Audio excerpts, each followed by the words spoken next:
তবে তুর্কমেনিস্তানের বুকে ভয় ধরিয়ে নারী এশিয়ান কাপ বাছাই পর্ব শেষ করল বাংলাদেশ। Score line 7-0। শুধু এই ম্যাচই না, বাছাই পর্বের 3 ম্যাচের 3টাতেই জয়। এশিয়ান কাপের মূল পর্বে প্রতিপক্ষদের আগাম গর্জন শুনিয়ে রাখল ঋতুপর্ণারা।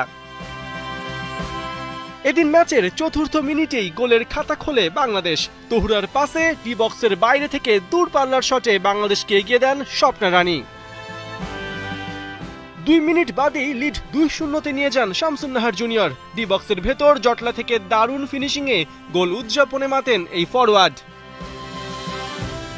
নিজের গোল সংখ্যা ডাবল করতে সময় নেননি শামসুন্নাহার। 13 মিনিটেই শামসুন্নাহার সিনিয়রের ক্রসে বাংলাদেশের স্কোর লাইন নিয়ে যান 3-0-তে। তুর্কমেনিস্তানের জালে বাংলাদেশের গোল উৎসবে যোগ দেন মনিকা চাকমাও। 16 মিনিটে বাঁ জোরালো শটে বাংলাদেশের চতুর্থ গোল চেনে দেন এই মিডফিল্ডার। 17 মিনিটে নিজের খাতা খোলেন বাংলাদেশের হাই ওঠানো গার্ল ঋতুপর্ণা চাকমা। ডি বক্সের বাইরে থেকে তার শট ঠেকালেও তা হাত ফসকে যায় তুর্কমেনিস্তান কিপারের। ফলাফল, ঋতুপর্ণার গোলে বাংলাদেশের স্কোর লাইন দাঁড়ায় 5-0।